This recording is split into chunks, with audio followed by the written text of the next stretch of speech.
सल्लल्लाहु अलैहि सय्यदिना मुहम्मद व आलिहि व अस्हाबिहि व बारक व सल्लम। सल्लल्लाहु अलैहि सय्यदिना मुहम्मद व आलिहि व अस्हाबिहि व बारक व सल्लम। सलातुन या रसूल अल्लाह अलैकुम, सलामुन या हबीब अल्लाह अलैकुम, सलातुन या रसूल अल्लाह अलैकुम। नसीमा जा नबे को यश गुजर कुन बगवाना जने शमशाद महाराज। सलातुन या रसूल अल्लाह अलैकुम। नसीमा जो नबे बुतहा गुजर कुन जे अहवालम मुहम्मद रा खबर कुन। सलातुन या रसूल अल्लाह अलैकुम। सुल्तान आलम या हबीबी ज़रो ये लुत्फ़ सोए माँ नजर कुन। सलातुन या सलामुन या हबीब अल्लाह अलैकुम। मुशर्रफ गर्ज शुद जामी ज़े लुत्फ़ शो खुदाया ही करम बारे दिगर कुन। सलातुन या सलामुन या हबीब अल्लाह अलैकुम। अम्मा बादु,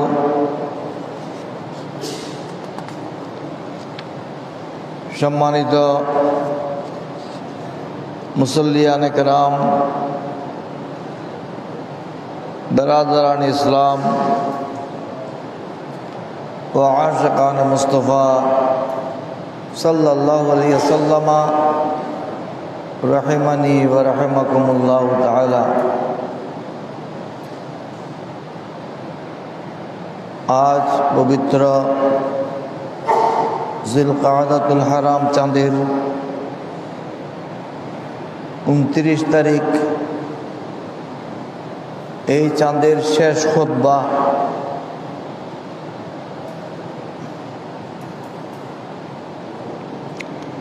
আল্লাহ পাক সুবহানাহু ওয়া তাআলা বড়ই দয়া করে মেহেরবানি করে আমাদের হায়াতের মধ্যে বরকত দিয়েছেন, রিজিকের মধ্যে বরকত দিয়েছেন, সুস্থতার সাথে হাটাজারি উপজেলাধীন ফতেপুরস্থ হজরত হাসিম আস্তান রহমতুল্লাহ আলাই মাজার সংলগ্ন ফকিরা জামা মসজিদে এসে জুমার নামাজে অংশগ্রহণ করার তৌফিক দিয়েছেন। আলহামদুলিল্লাহ।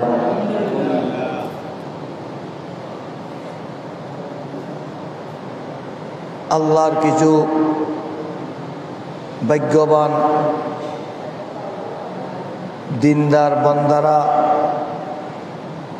পবিত্র হজ পালনের উদ্দেশ্যে কেউ মক্কায় মুআজ্জমায়, কেউ মদিনায় মুনাওয়ারায় পৌঁছে গেছেন। হাজিরা যারা মদিনায় পাকে পৌঁছেছেন, আল্লাহর প্রিয় রাসূল সাল্লাল্লাহু আলাইহি ওয়াসাল্লামের জিয়ারত শেষে সেখানে জিয়ারত, উহুদ, মসজিদে জুলকাবলাতাইন, মসজিদে কুবা, জান্নাতুল বকি ইত্যাদিতে জিয়ারত করার পাশাপাশি মসজিদে নববী শরীফে নামাজ পড়ছেন। সত্যই তারা ভাগ্যবান। আলহামদুলিল্লাহ। আর যারা মক্কায় মুআজ্জামায় পৌঁছে গেছেন তারা উমরা করেছেন, আরও করবেন এবং জান্নাতুল মুআল্লা শরীফের জিয়ারত সহ নিয়মিত আল্লাহর ঘর খানায়ে কাবাতে নামাজ আদায় করতেছেন। আল্লাহ পাক সুবহানাহু ওয়া তাআলা এইসব পুণ্যময় ব্যক্তিদের দোয়ার মধ্যে আমাদেরকে অন্তর্ভুক্ত করুন, আমিন। আমরা যারা পিছিয়ে আছি এবছর যাওয়ার সৌভাগ্য হয়নি, আল্লাহ জীবনে একবার হলেও পবিত্র হারমাইনে শরীফাইনের জিয়ারত ওই মুকদ্দাস জমিনে মুসাফির হওয়া নসিব করুন, আমিন।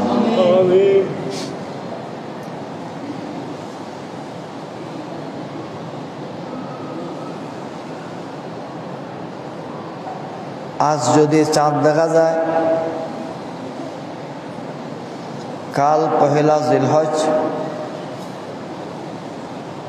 আর যদি চাঁদ দেখা না যায় তাহলে আগামীকাল শনিবার অবশ্যই চাঁদ দেখা যাবে। সেই হিসেবে কোরবানের তারিখ নির্ধারিত হবে। প্রত্যেকে যাদের সামর্থ্য আছে, তৌফিক আছে, তারা কোরবানির প্রস্তুতি নেবেন। আর যাদের তৌফিক নাই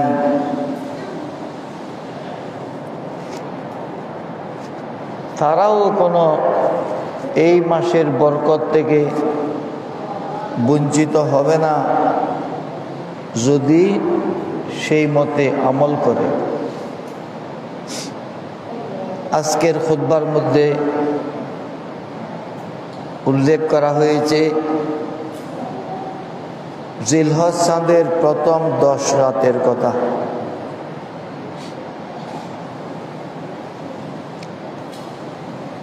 জিলহজ চাঁদের প্রথম 10 রাত,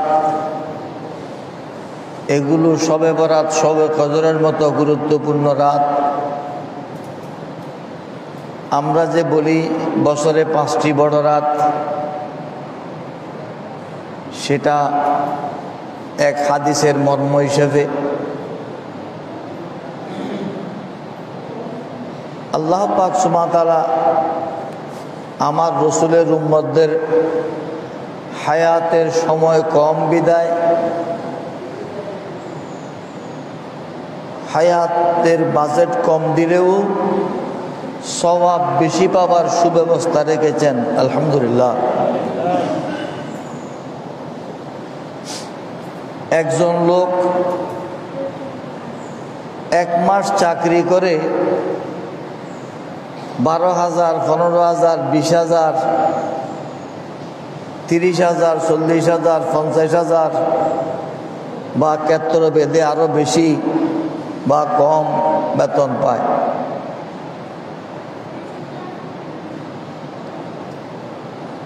এমন কিছু লোক আছেন যাদের 1 ঘন্টা 2 ঘন্টার ইনকামও এর চেয়ে বেশি।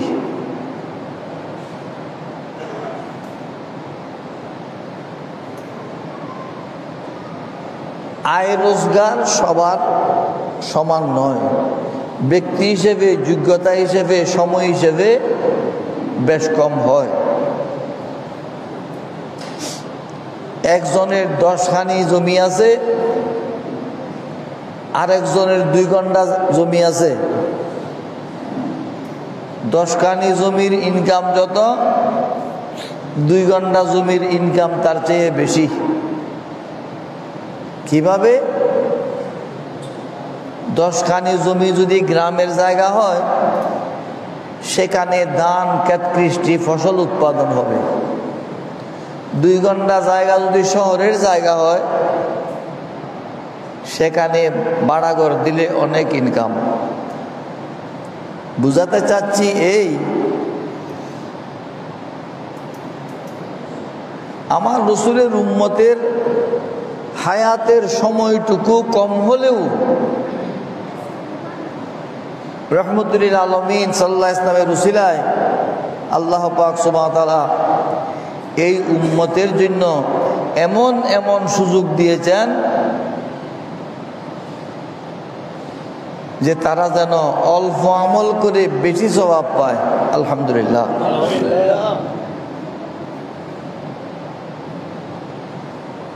তন্মধ্যে জিলহজ চাঁদের প্রথম 10 রাত,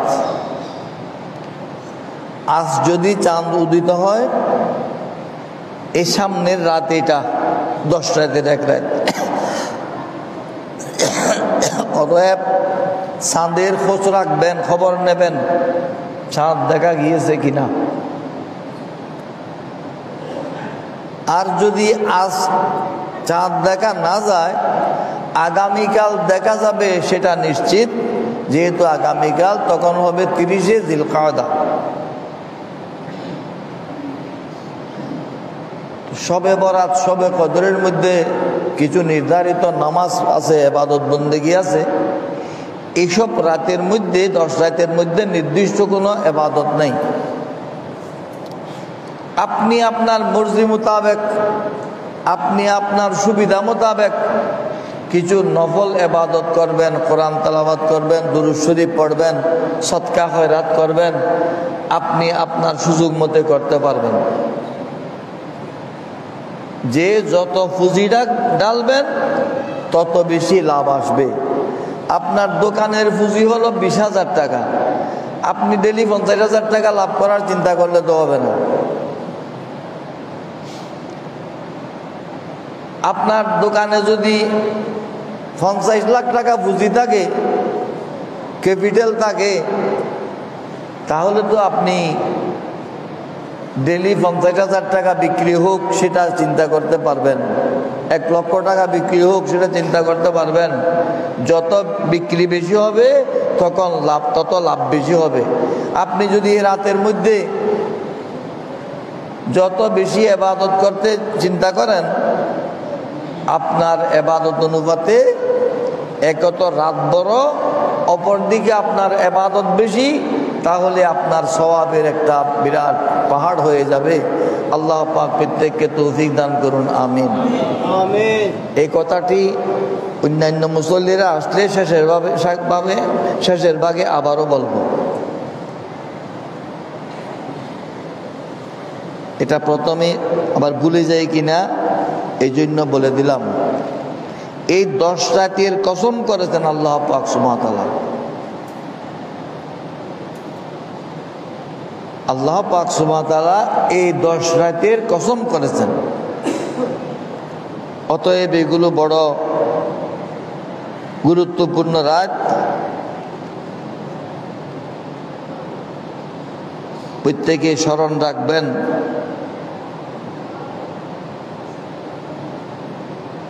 আজকাল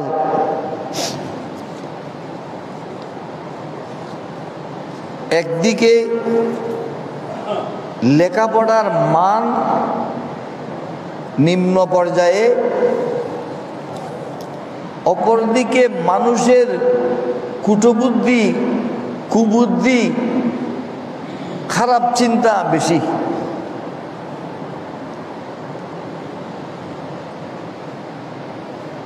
কিছু লোক আছে তাদের ওস্তাদ হলো টেলিভিশন, তাদের ওস্তাদ হলো ফেসবুক। ফেসবুকে কত মোল্লা মৌলভী কত রকম ওয়াজ করে, সেটার কোনো হিসাব নাই। এই ফেসবুকের ওয়াজ, টেলিভিশনের বক্তব্য, এইগুলো দিয়ে চলার চিন্তা মোটেই করবেন না। সেখানে ভালো কথাও বলতেছে, কিন্তু আপনি তো ভালো মন্দ বুঝার সেই যোগ্যতা রাখেন না। অতএব আপনি যেন অ্যাক্সিডেন্ট না হন,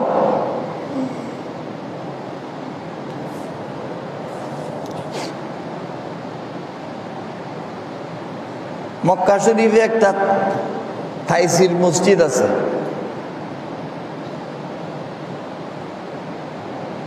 পনেরো সালে যখন আমি হজে গিয়েছিলাম, ওই তাইসির মসজিদের ওইদিকে থাকতাম। তো কিছু লোক আছে বলে, হুজুর এইদিকে পথ কাছে, হারাম শরীফের পথ এদিকে কাছে। গিয়ে দেখলাম ঠিক ওই কাছে, কিন্তু পাহাড় পার হয়ে যেতে হয়, পাহাড়ে উঠতে হয়, নামতে হয়।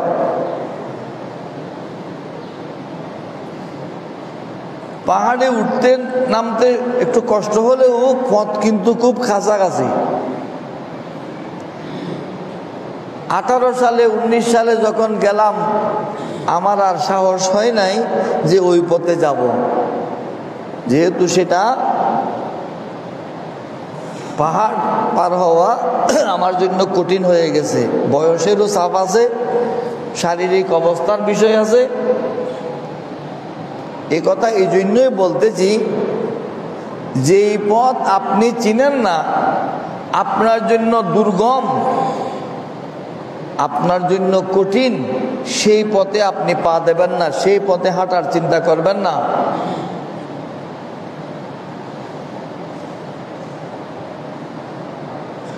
এক ঘন্টা আগে ভালো মানুষ, 1 ঘন্টা পরে সংবাদ আসলো লোকটা মারা গেছে। কেন? বলে স্ট্রোক করছে। যে কোনো সময় বিপদ হতে পারে। এই টেলিভিশন এবং ফেসবুকের ওয়াজগুলোতে বক্তাদের দাড়ি আছে, টুপি আছে,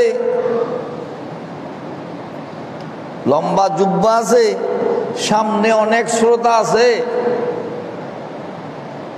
আমার এই বক্তব্য বিভিন্ন জায়গায় পৌঁছতেছে। কে নেবে কে নেবে না সেটা ভিন্ন কথা। সতর্ক করার স্বার্থে বলতে হচ্ছে। ফেসবুকের এইগুলো মাঝে মধ্যে আমিও দেখি। অনেক সময় অনেকে আমাকে দেখায়,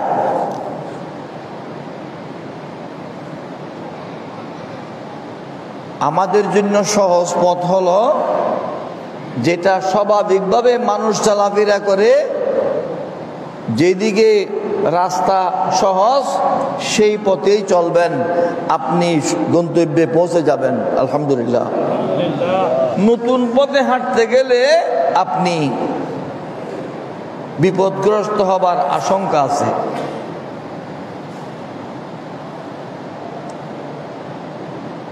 এক একজনের এক এক রঙের ওয়াজ, এক এক কণ্ঠের ওয়াজ।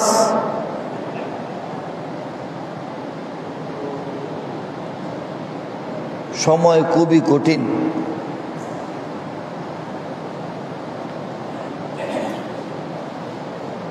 আজকে আমাকে একজনে টেলিফোন করে বলছেন, হুজুর আপনি এই বিষয়টা একটু আজকে ওয়াজ করবেন। হতভাগা, এখনো মসজিদে আসে নাই।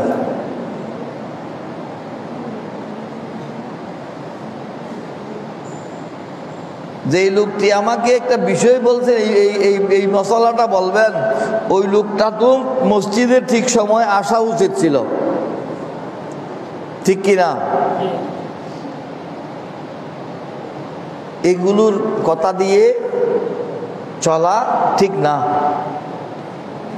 কথা ভালো কথা, ভালো কথা যে শুনতে চায় সে তো নাই। ডাক্তার বাড়িতে সুস্থ লোকেরা গল্প করতেছে, রুগী বাড়িতে টেলিভিশন দেখছে। এই কথার মতো হয়? একটা সস্তা কথা হইল, আরফাতের ময়দানে 10 হিজরিতে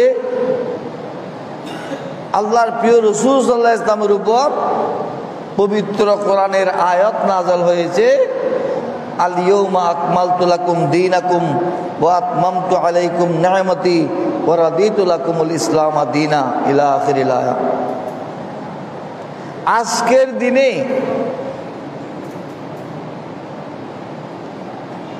হে মুসলমানরা, তোমাদের জন্যে তোমাদের দিনকে আমি পরিপূর্ণ করে দিয়েছি। এটা একটা ওয়াজের অংশ বলতেছি। আজকের দিনে তোমাদের দিন তোমাদের জন্য পরিপূর্ণ করে দিয়েছি। আমার নেয়ামত তোমাদের উপর পরিপূর্ণ করে দিয়েছি। তোমাদের জন্য দ্বীন ইসলামের উপর আমি সন্তুষ্ট হয়ে গেছি।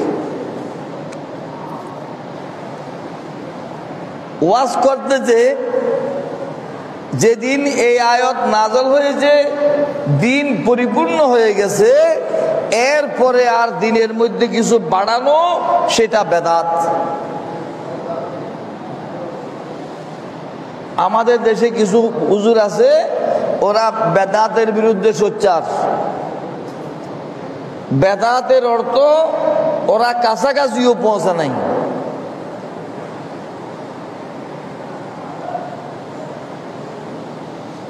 বেদাত শুনেছে, বেদাত বেদাত একটা জঘন্য অপরাধ।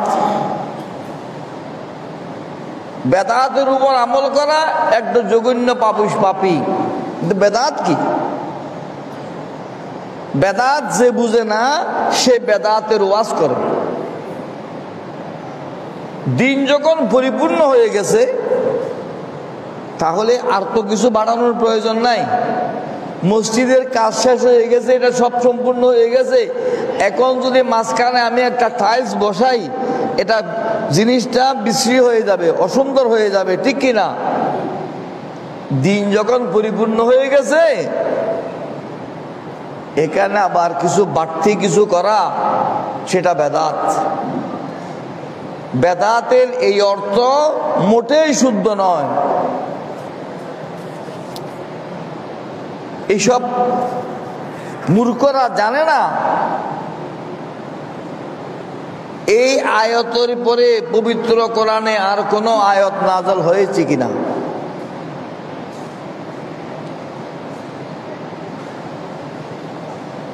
আল-ইয়াওমা আকমালতু লাকুম দীনাকুম, আজকের দিনে আমি তোমাদের জন্য তোমাদের দিন পরিপূর্ণ করে দিয়েছি। এই আয়াত যেদিন নাযিল হয়েছে, আরফাতের ময়দানে সাহাবায়ে কেরাম বড়ই আনন্দিত, উৎফুল্ল, খুশিতে বিভোর। কিন্তু সাইয়েদনা হযরত আবু বকর সিদ্দিক রাদিয়াল্লাহু আনহু এক পাশে বসে কাঁদতেছেন। সুবহানাল্লাহ বলেন। সুবহানাল্লাহ। দিন পরিপূর্ণ করে দিয়েছেন আল্লাহ, এটা তো খুশির খবর। একজন গিয়ে আমার রাসূলকে বললেন, ইয়া রাসূলুল্লাহ, আল্লাহ আমাদের জন্য কত বড় শুভ সংবাদ দিলেন, আর এই বুড়ার কি হলো, বসে বসে কাঁদতেছে। যখন ইজা জাআ নাসরুল্লাহি ওয়াল ফাতহু নাযিল হয়েছিল, তখন সিদ্দিক আকবর রাদিয়াল্লাহু আনহু কাঁদেছিলেন। ইয়া রাসূলুল্লাহ, এই বুড়ার কি হয়েছে? আল্লাহ দিন পরিপূর্ণ করে দিয়েছেন, নেয়ামত পরিপূর্ণ করে দিয়েছেন, দিন ইসলামের উপর আল্লাহ সন্তুষ্টি প্রকাশ করেছেন। এই বুড়ার কি হলো, বসে বসে কাঁদতেছে? আমার রাসূল সিদ্দিক আকবরকে ডাকলেন, আবু বকর, আজকে সমস্ত সাহাবায়ে কেরাম আনন্দিত, আপনি কাঁদতেছেন কেন? সিদ্দিক আকবর বললেন, ইয়া রাসূলুল্লাহ, এরা আয়াতের অর্থ বুঝে নাই। আয়াতের মধ্যে আল্লাহ পাক কি ঘোষণা করলেন, এটা এরা বুঝে নাই। কি তুমি কি বুঝলে? ইয়া রাসূলুল্লাহ, ঘর যখন তৈয়ার হয়ে গেছে, কমপ্লিট হয়ে গেছে, এখন তো মিস্ত্রির বিদায় পালা। আল্লাহ পাক সুবহানাহু ওয়া তাআলা তো ইশারা করলেন যে আপনাকে নিয়ে যাবেন। আমি বাল্যকাল থেকে আপনার সাথে আছি, আপনি চলে গেলে আমি কিভাবে থাকব?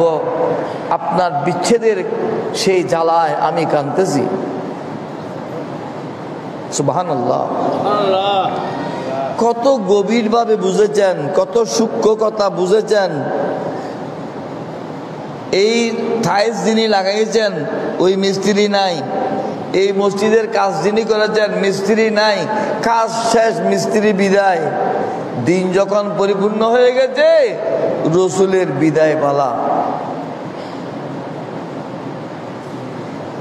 এই মূর্খর কাছে আমার প্রশ্ন,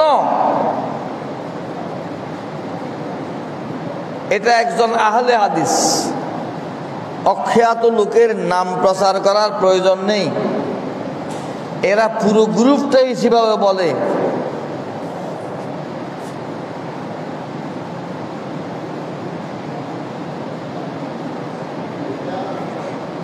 দিন যখন পরিপূর্ণ হয়ে গেছে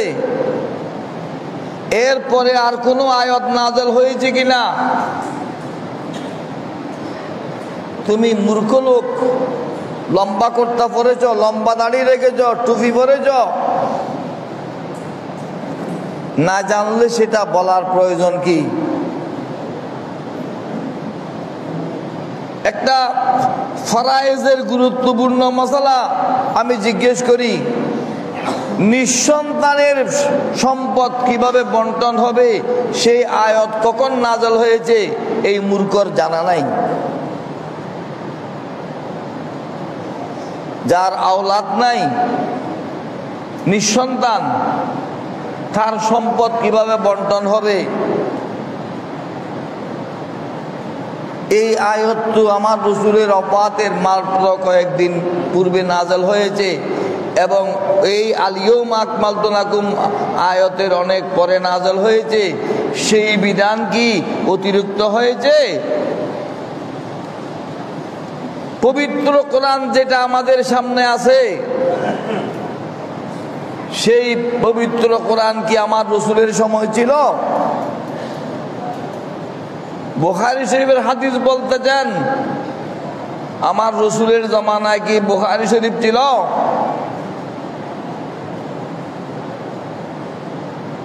বুখারী শরীফের লেখকের জন্ম হয়েছে 194 হিজরিতে, আমার রাসূলের ওফাতের প্রায় 183 বছর পর।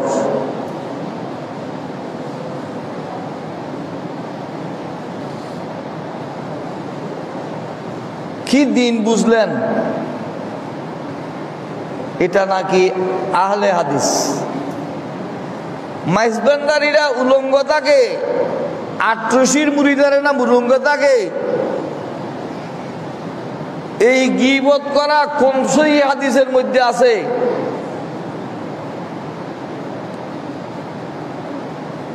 বদতমিজ আহলে খবিস,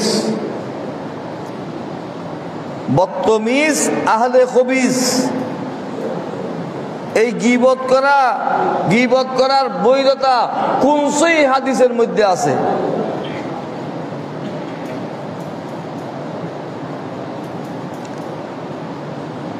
যদি কোনো মাইজবান্ডারের বক্ত দেখায় এর উলঙ্গ থাকে সেটা তার নিজস্ব ব্যাপার।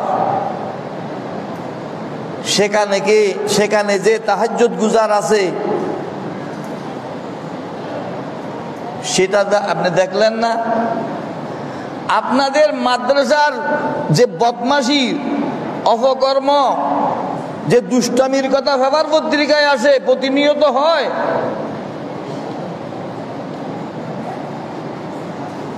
সেখানে কি 100-তে 100 জন সেরকম? আমরা তো আপনাদের সেই চারিত্রিক দুর্বলতার কথা তুলে ধরি না, আপনাদের ধর্মীয় অনুভূতির মধ্যে ঈমান আকীদার ব্যাপারে যেসব দোষ আছে সেগুলো তুলে ধরি।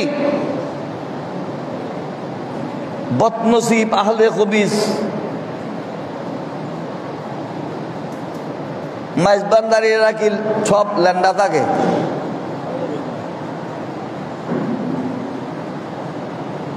আমার সাথে এক বছর কয়েকজন ঢাকার মেহমান আলেম ওলামা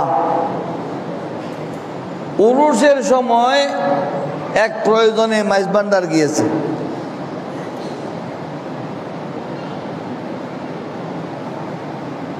এশার নামাজ পড়ার প্রয়োজন হয়েছে, সময় হয়েছে, আমরা বিলম্বে পৌঁছলাম। বিলম্বে গিয়ে এশার নামাজ পড়ার জন্য কোথাও জায়গা পাচ্ছি না। মসজিদেও লোকজন নামাজ পড়তেছে, মাজারের সাথে যেটা ইবাদতখানা সেখানেও লোক ভরপুর। আমাকে বলতেছে মাদ্রাসা হুজুর, আমরা তো দীর্ঘদিন অনেক ভুলের মধ্যে ছিলাম। কি ভুলে? আমরা তো শুনেছি মাইজবান্ডারে নামাজ পড়ে না, এখানে তো দেখছি মসজিদও ভর্তি, এখানেও ভর্তি, ওখানেও ভর্তি, তাঁবুর মধ্যেও জায়গা নাই, সবাই নামাজ পড়তেছে। সুবহানাল্লাহ। নামাজ পড়ছে না এমন লোকও আছে। আপনাদের মাদ্রাসাগুলোর যে কুকীর্তি, যে অপকর্মের কথা পেপার পত্রিকায় আসে, লজ্জা হয় না আপনারা? আবার যে দিন ধর্মের কথা বলেন, লজ্জা হওয়ার কারণ নেই, যেহেতু সব লোক কোন সেই অপরাধী নয়, সেখানে ভালো মানুষও আছে। দেওবন্দ মাদ্রাসা থেকে পড়ে এসে এখানে দুনিয়ার বিখ্যাত ওলি হয়েছেন, সুন্নি হয়েছেন, কিয়াম মিলাদ করেছেন, এমন লোক আমরা দেখেছি।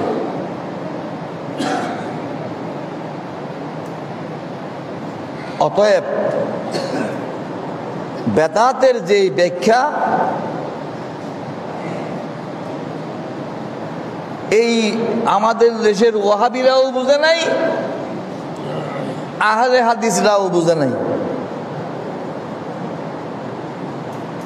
আল্লামা বদরুদ্দিন আইনি বুখারী শরীফের ব্যাখ্যা গ্রন্থ যিনি লিখেছেন, তিনি সংক্ষেপে যেই বেদাত অপরাধমূলক কাজ, সেই বেদাতের সংজ্ঞা দিয়েছেন, এমন বেদাত, এমন একটি নতুন কাজ, যেই নতুন কাজের কারণে সুন্নত বিলুপ্ত হয়ে যায়। একটা নতুন কাজ আরম্ভ করার কারণে যদি সুন্নত বিলুপ্ত হয়ে যায়, সেই বেদাত হলো অপরাধ। কিছু ভালো বেদাত আছে, যেসব বেদাত ইবাদত, যেই বেদাত সওয়াবের কাজ। আলহামদুলিল্লাহ। হুজুর বেদাত হইলে আবার ভালো কেমনে হয়? বেদাতও ভালো আছে। এটা আমার কথা নয়। বুখারী শরীফ বলে যে, বুখারী শরীফ তো পড়ে নাই, শুনেছে। একজন ওয়াহাবি হুজুর ওয়াজ করতেছেন, ওনার ওয়াজে যে আমি মসজিদের খতিব, পঞ্জেগানা নামাজ পড়াই না। পঞ্জেগানার ইমাম তিনি, উনি নামাজ পড়ান, আমি থাকলে আমি মুক্তদি হই। আমার পাশে একজন লোক শুধু ফা লম্বা সাইডে বাড়ায়, ফা সাইডে বাড়াইতে আমার পায়ের সাথে লাগাই দিছে। আমি যখন পা একটু টানছি, আবার লম্বা করে উনি আমার সাথে, আমার পায়ের সাথে লাগাই দিছে। নামাজ শেষ করে আমি তাকে বললাম, এ বেটা, তুমি আমার চিনো? বলো চিনি হুজুর। আমি কে? বলে আপনি খতিব সাহেব। তো তুমি আমাকে এত লাথি মারলা যে নামাজের ভিতরে এত লাথি মারলা কেন? বলে হুজুর, এটা বুখারী শরীফের হাদিস আছে, এই একজনের পা আর একজনের পায়ের সাথে লাগে মতো দাঁড়ানো। নামাজের দোয়া মুনাজাত শেষ। ওহাবিদের মধ্যেও এক গ্রুপ আছে যারা নামাজের পরে দোয়া মুনাজাত করে, আরেক গ্রুপ আছে দোয়া মুনাজাত করে না। তারাও এখনো ওহাবিগিরি ঠিক করতে পারে না। ওহাবিগিরি কোনটা? ফটিয়াওয়ালারা বলে ফরজ নামাজের পরে সম্মিলিত দোয়া করা এটা মুস্তাহাব, সওয়াবের কাজ। আটাজারিওয়ালারা বলে এটা বেদাত, যে এইরকম মুনাজাত করে তাকে সালামও দেওয়া যাবে না। এখন হাটাজারির সুন্নি, হাটাজারির ওয়াহাবি শুদ্ধ ওয়াহাবি না ফুটকের ওয়াহাবি শুদ্ধ ওয়াহাবি, সেটা এখনো তারা ঠিক করতে পারে নাই। কিন্তু ওয়াহাবিগিরির ক্ষেত্রে সব এক। নামাজের পরে ওই খতিব সাহেব বলতেন, আমি এর হাত ধরলাম, আসো আমার সাথে আসো। বলো তোর কোথায়? আমার রুমে চলো। সেখানে বুখারী শরীফ আছে। বুখারী শরীফের কোনখানে এই হাদিস আছে তুমি আমাকে একটু খুলে দেখাই দাও। বলো তোর আমি তো বুখারী শরীফ পড়তে জানি না। তো তুমি বললা যে আমি বুখারী শরীফ পড়াই আর তুমি আমাকে বলতেছো বুখারী শরীফের হাদিস। আমি যে এই মসজিদের খতিব তুমি চিনো, তুমি আমাকে নামাজের মধ্যে শুধু লাথি মারলা পা দিয়া। বলো হুজুর আমি বুখারী শরীফ পড়তে জানি না, আমি আরবি পড়তেও জানি না। তুই বুখারী শরীফ বললা যে? বলে ওই টেলিভিশনের মধ্যে শেখে বলছে যে এই শেখের কথা শুনেছি। কথা বুঝে আসছে? এই জন্য বললাম টেলিভিশন নির্ভর, ফেসবুক নির্ভর মুসলমান হতে চাইলে আপনি গন্তব্যে পৌঁছবেন না। কথা বুঝে আসছে? উনি ওয়াহাবি, উনি বলতেছেন আমি মাদ্রাসায় বুখারী শরীফ পড়াই, আর এই মূর্খ আমাকে বলতেছে বুখারী শরীফের হাদিস। এই হলো টেলিভিশন ফেসবুকের ওয়াজ। আরেক ওয়াহাবি ওয়াজ করতেছে আলে হাদিস সলফি। আলিয়াউমা আকমালতু লাকুম দীনাকুম যেদিন নাযিল হয়েছে সেদিন দিন পরিপূর্ণ হয়ে গিয়েছে, এরপরে ইসলামের মধ্যে কিছু বাড়ানোর কোনো অতিরিক্ত করার সুযোগ নাই।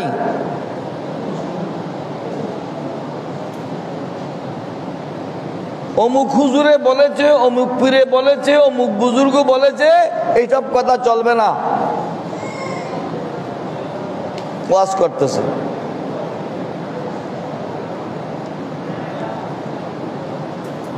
এখন তাদের কাছে আমার জিজ্ঞাসা, এই আল-ইয়াউমা আকমালতু লাকুম নাযিল হবার পরে যেসব আয়াত নাযিল হয়েছে সেগুলো কি তারা কোরআন শরীফ থেকে বাদ দেবে?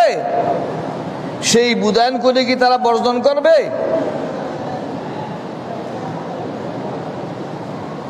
বুখারী শরীফ যত দুনিয়ার মধ্যে আছে, মুসলিম শরীফ যত আছে, হাদিসের কিতাব, ফিকহের কিতাব, তাফসীরের কিতাব, সবগুলো জ্বালিয়ে দিতে হবে যদি এই মোল্লার, এই গোমরার, এই বদতমিজ আহলে খবিসের ওয়াজ যদি শুনতে হয়।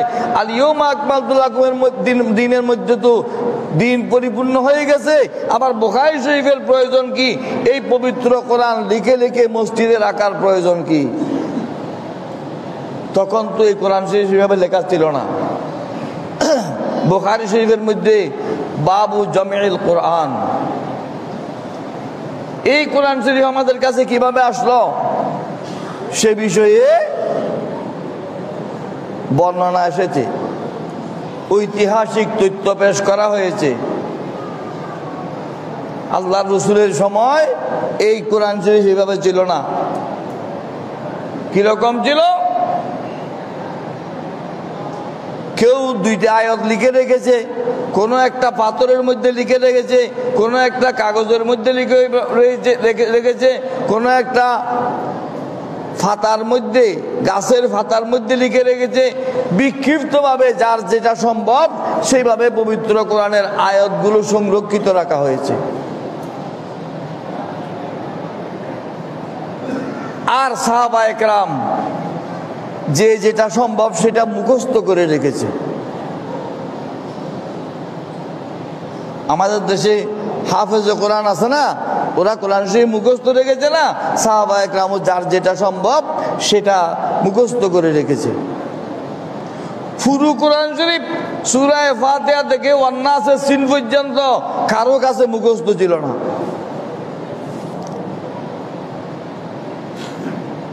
আপনি আফজাখানা করলেন কেন? আল-ইয়াউমা আকমালতু লাকুম দিনের দিন তো সব শেষ হয়ে গেছে, আফজাখানা করার কি সুযোগ আছে? আছে। কেমনে আছে? কেমনে আছে সেটা বুঝে নাই বিদায় এরা বেদাতের অর্থ বুঝে নাই।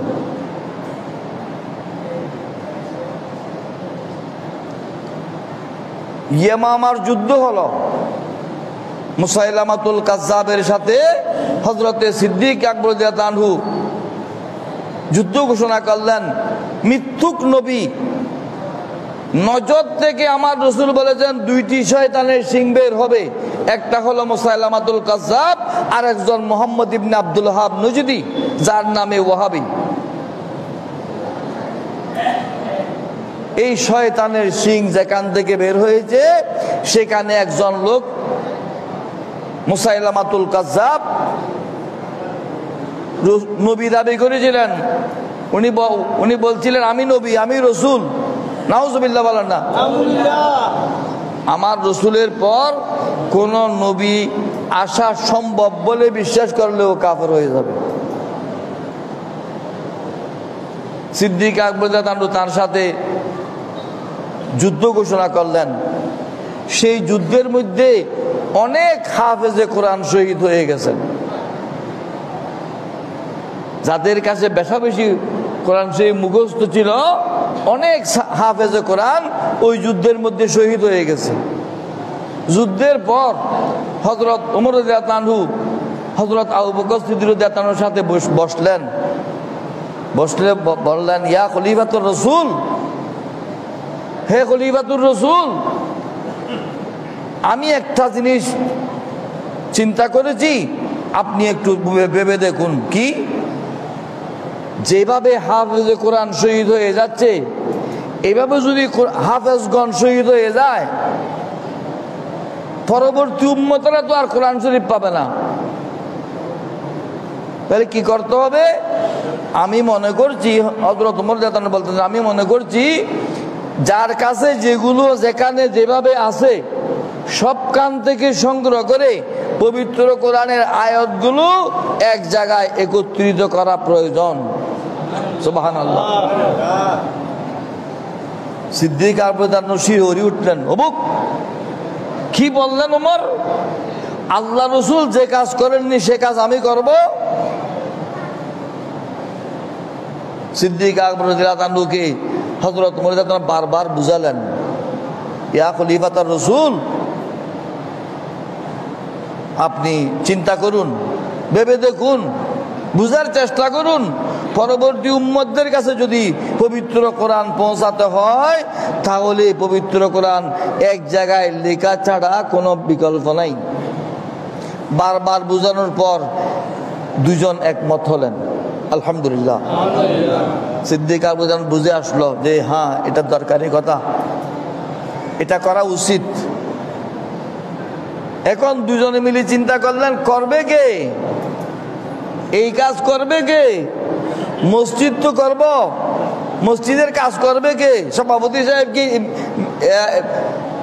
রাজমিস্ত্রির কাজ জানে? সেক্রেটারি সাহেব কি টাইলসের কাজ জানে? ক্যাশিয়ার সাহেব কি রড মিস্ত্রির কাজ জানে? চেয়ারম্যান সাহেব কি এইসব কাজ জানে? গ্রিল বানাইতে জানে? করবে কে? ওরা দুজনে মিলে ঠিক করলেন, আমার রসুলের কাছে জিবরিল আলাইহিস সালাম আয়াত এনে দিলে বেশিরভাগ আয়াত লিখতেন হযরতে যায়েদ বিন সাবিত রাদিয়াল্লাহু তাআলা আনহু। ওনাকে ডাকলে উনি সবগুলো একত্রিত করতে পারবেন। সুবহানাল্লাহ। ওনাকে ডাকা হলো, উনি বললেন অসম্ভব, আল্লাহ রসুল সাল্লাল্লাহু আলাইহি ওয়াসাল্লাম যেই কাজ করেননি সেই কাজ আমি করতে পারবো না। এরা দুজন মিলে ওনাকে বুঝালেন, বারবার বুঝাইতে বুঝাইতে উনিও একমত হলেন, এরা তিনজন একমত হলেন। সুবহানাল্লাহ। বেদাতের অর্থ বুঝে লম্বা কুত্তা বললে হাতির মধ্যে গোশত বেশি না ছাগলের মধ্যে গোশত বেশি? হাতির মধ্যে গোশত বেশি না ছাগলের মধ্যে গোশত বেশি? গোশত বেশির উপর যদি কোরবানির মানদণ্ড হতো তাহলে হাতি দিয়ে কোরবানি করার নির্দেশ হতো না। হাতি দিয়ে কোরবানি করা জায়েজ নাই, হাতির গোশত খাওয়াও জায়েজ নাই। ছাগল দিয়ে কোরবানি হয়, কাজল দিয়ে ওরস হয়, ছাগল দিয়ে জিয়াবত হয়, ছাগলের গোশত উন্নত গোশত। আলহামদুলিল্লাহ। বিয়ের মধ্যে খোরমা করবে খাসি না গরু? গরুর গোশত যদি কোরমা বানায় চেয়ারম্যান সাহেবের ইজ্জত যাবে। ছাগল ছোট হলে কি হবে? ছাগলের গোস্তর মজাও বেশি, গুরুত্বও বেশি। শের বাংলা রহমতুল্লাহ বলতেন, আমার সুন্নি খাটো খাটো মেরা মেরা, আমার সুন্নির জামা ছোট, নাড়ি ছোট, শরীর ছোট, কিন্তু গোস কুতু ওলি আবদাল সবগুলো এই সুন্নির মধ্যে আছে। আশিক রাসূল এই সুন্নির মধ্যে আছে। আলহামদুলিল্লাহ। গোস্তবালা যদি ওলি হতো তাহলে ওয়াবি সবগুলো ওলি হয়ে যেত, ঠিক কি না? গোস্ত দিয়ে মূল্যায়ন করা যাবে না। বেদাতের অর্থ বুঝে নাই। এই যে তিনজন মিলে কোরআন শরীফের আয়াতগুলো একত্রিত করার সিদ্ধান্ত নিলেন, তাহলে বলতে হবে তাদের ভাষায় 1 নম্বর বেদাতি এই তিনজন, ঠিক কি না? এই তিনজনকে বেদাতি বললে ঈমান থাকবে না, ঈমান থাকবে না।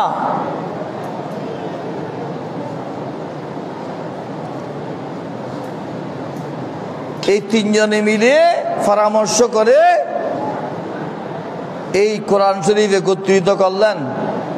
লম্বা কথা, সামনের গুলো অন্য সময় বলবো, এখানে আরো হয়তো বলেছি।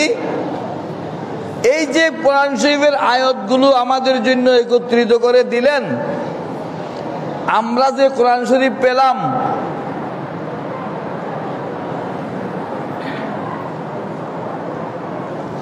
কোন সূরা কোনখানে, কোন আয়াত কোনখানে, সেগুলো তরতিব দিলেন হযরতে ওসমান ইবনে আফফান রাদিয়াল্লাহু তাআলা। আমরা খুতবার মধ্যে পড়ি জামিউ আয়াতুল কোরআন। তাহলে 19 এখন 60 জন হলেন। বেদাতি কয়জন? 60 জন হলেন। 20 রাকাত তারাবি কোরআন শরীফের খতম করে সর্বপ্রথম পড়েছেন মাওলা আলী শের খুদা রাদিয়াল্লাহু তাআলা। সুবহানাল্লাহ। আমার রাসূলের জামানায় সেই রকম তারাবি ছিল না, তাহলে 5 নম্বর বেদাতি হলেন মাওলা আলী শের খুদা রাদিয়াল্লাহু তাআলা। এইগুলোকে বাদ দিয়ে যদি তারা মুসলমান হয়, তাদের সেই ইসলামের উপর লানত।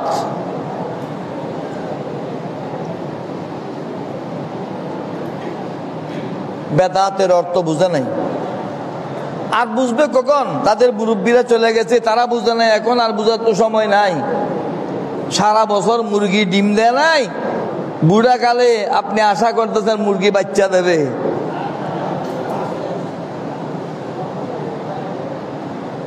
ডিমও দেবে না, বাচ্চাও দেবে না, সেই বয়স নেই। কিয়ামত পর্যন্ত উম্মতেরা যত কোরআন শরীফ তেলাওয়াত করবে, যত কোরআন শরীফের খতম পড়বে, সমস্ত উম্মতের সওয়াব ফারুক আজম 1 নম্বরে পাবেন, 2 নম্বরে সিদ্দিক আকবর পাবেন, 3 নম্বরে যায়েদ বিন সাহাবাত রাদিয়াল্লাহু আনহু পাবেন, 4 নম্বরে উসমান ইবনে আফফান রাদিয়াল্লাহু আনহু পাবেন। সুবহানাল্লাহ। এরাই তো আমাদের জন্য এইগুলো রেখে গেছেন। এইটার নাম হলো ইসাল সওয়াব, সওয়াব পৌঁছানো।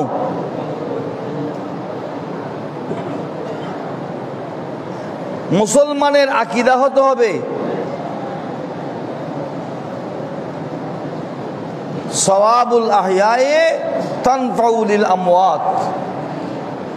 জীবিতদের সওয়াব মৃত ব্যক্তিদের জন্য উপকারী, লাভজনক। আলহামদুলিল্লাহ। আমি যদি একটা সূরা পড়ে, একটা আয়াত পড়ে আমার বাবার রুহের মধ্যে সওয়াব পৌঁছায়, উনি সেই সওয়াব পাবেন। এই জন্য কবরের মধ্যে সওয়াবের প্রশ্ন আসবে না, কবরের মধ্যে আসবে শুধু ঈমানের প্রশ্ন।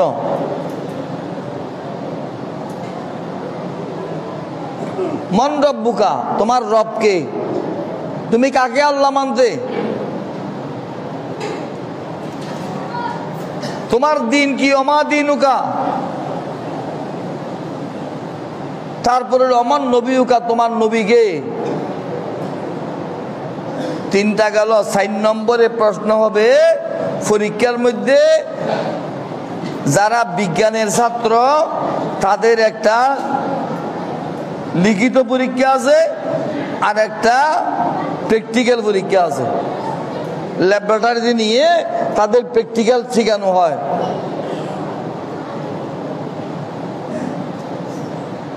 এই মুইয়ত যখন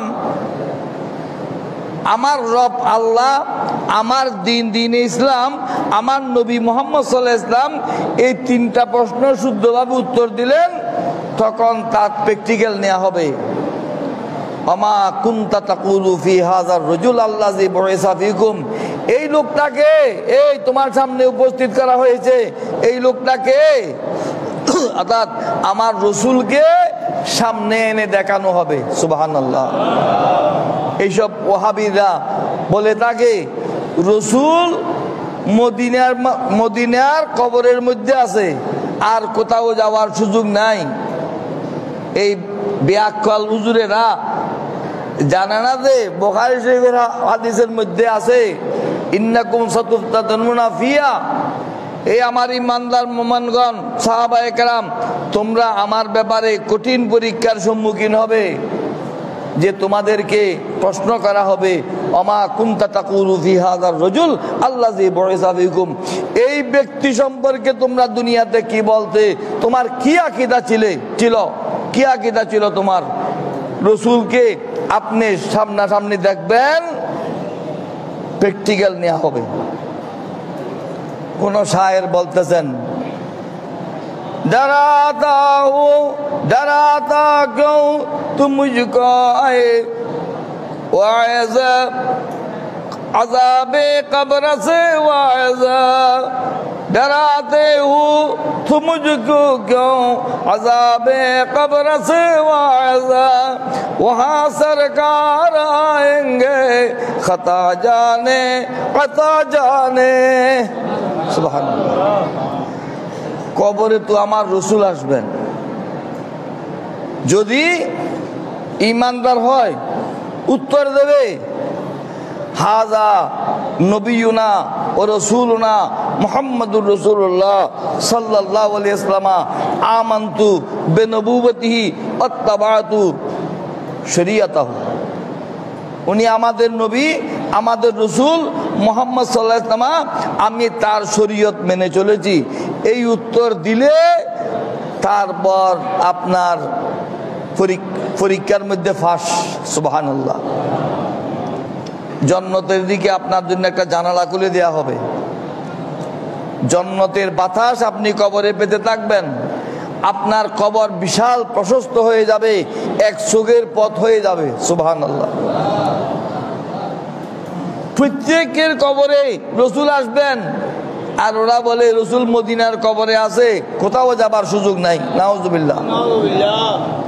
সব জায়গায় যাবার সুযোগ আছে, সেটা ওয়াজ করার সময় নেই। আমার বাবা, আপনার বাবা, আমি আপনি কবরের মধ্যে কোন অবস্থায় থাকবো? একটা নৌকা সম্মান সমুদ্রে ডুবে গেলে সেখান থেকে সাঁতরায়ে যারা উঠে, তাদের যে অবস্থা, এই ডুবু অবস্থায় নিজেকে রক্ষা করতে যেভাবে চায়, মইয়ত কবরের মধ্যে সে অবস্থায় থাকবে। সমুদ্রের মাঝে জাহাজ চায়, স্টিমার চায়, গাছ মাছ চায়, কুল কিনারা চায়, মইয়ত কবরে কি চায়? আমার রাসূল বলতেছেন ইয়ান্তাজিরু দাওয়াতান তালহাকুহু মিন আখিন আও আবিন আও উম্মিন আও সাদিক। মইয়ত কবরের মধ্যে চায় শুধু কেউ যেন একটু দোয়া করে, আমার জন্য কেউ যেন একটু দোয়া করে। আল্লাহ পাক সুবহানাহু ওয়া তাআলা আমাদেরকে দোয়া শিখিয়ে দিচ্ছেন, খুতবার মধ্যেও আছে রব্বানা গফির লানা ওয়া লিইখওয়ানিনাল্লাযীনা সাবাকুনা বিল ঈমান। আল্লাহ আমরা সকলকে ক্ষমা করে দিন, আমিন। এবং আমাদের পূর্ববর্তী, আমাদের যেসব ঈমানদার ভাইয়েরা দুনিয়া থেকে বিদায় হয়ে গেছেন, আল্লাহ তাদের গুনাহও মাফ করে দিন। আল্লাহ শিখিয়ে দিচ্ছেন আমি যেন ওদের জন্য সহ দোয়া করি। তাহলে আমার দোয়া যদি ওদের লাভে না আসে, আল্লাহ কি অনর্থক কথা বলেছেন? না, আমার স্বভাব ওদের কাছে দিলে ওরা পাবে, সেটা তাদের ফায়দার মধ্যে আসবে। এই জন্যে কবরের মধ্যে আর কিছু সওয়াল হবে না। আপনি যে নামাজ পড়ে দোয়া করতেছেন, তেলাওয়াত করে দোয়া করতেছেন, খতমে কোরআন পড়াচ্ছেন, ফাতিহা দেওয়াজের ব্যবস্থা করছেন, লোকজনকে খাওয়াচ্ছেন, এইগুলোর সব সওয়াব কবরে গিয়ে তার কবরে সওয়াবের পাহাড় হয়ে যাবে। সুবহানাল্লাহ। পাহাড় হয়ে যাওয়া সেটা আমার কথা নয়, হাদিসে পাকের মধ্যে আছে, মিশকাত শরীফে আছে, ওয়াইন্না হাদিয়াতাল আহইয়া ইলাল আমওয়াতি তাদখুলু ইলা কুবুরিহিম কামসালিল জিবাল। জীবিতরা যেই হাদিয়া পাঠায় সওয়াবের, সেই হাদিয়া মইয়তের কাছে পৌঁছতে পৌঁছতে বিরাট বিরাট পাহাড়ের মতো হয়ে যাবে। সুবহানাল্লাহ। আপনার বাবার কবরে সওয়াবের পাহাড় পৌঁছাতে পারবেন আপনি, আমি পারবো, আপনি পারবো, সবাই পারবেন। আমিও মরবো, আপনিও মরবেন। আমি যদি আমার বাবার জিয়ারত না করি, আমার ছেলে আমার জিয়ারত করবে না। আপনি যে ওয়াহাবি মাদ্রাসা একটা ছেলেকে পড়াতে দিলেন, আপনি আপনার জিয়ারত বন্ধ করলেন, আপনার বাপদাদার জিয়ারত বন্ধ করলেন। অতএব সাবধান থাকা উচিত। কবরে সওয়াব পৌঁছালে সেটা মইয়তের কাছে পৌঁছে, এইগুলো বিভিন্ন সময় বিভিন্ন বলা হয়েছে। একটি কথা প্রথমে বলে দিয়েছি, অলসেরা তো দেরিতে এসেছে। একজনে আমার কাছে টেলিফোন করেছে যে হুজুর আজকে এই বিষয়ে ওয়াজ করবেন। ওই লোক এসেছেন আমার ওয়াজের শেষ ভাগে, এসেছেন দেরিতে, ওয়াজ শোনার জন্য আসে নাই। ফিস তো দেবে না, ফিস দেবে না, বখিল কৃপণ। আজকে যদি চাঁদুলে চাঁদ উদিত হয়, জিলহজ চাঁদের প্রথম 10 রাত, এগুলোর শবে বরাত, শবে কদরের মতো বড় রাত, বড় মোবারক রাত। আজকে যদি আজকে চাঁদের 29 তারিখ, হয়তো আজকে চাঁদ উদিত হতে পারে, তাহলে এই আগামী রাত থেকে কোরবানির আগের রাত পর্যন্ত 10 রাত, এইগুলো হবে শবে বরাত, শবে কদরের মতো রাত। আপনি যা পারেন 2 রাকাত নফল নামাজ পড়লেন, 4 রাকাত পড়লেন, যা আপনার সুবিধা মতো কেরাত পড়লেন, কোরআন শরীফ তেলাওয়াত করলেন, দুরূদ শরীফ পড়লেন, যে যা পারলেন ইবাদত বন্দেগী করে এই রাতগুলোকে আপনি মূল্যায়ন করবেন। আল্লাহ পাক সুবহানাহু ওয়া তাআলা এইসব রাতের ফজিলত আল্লাহ পাক আমাদেরকে দান করুন। আমিন।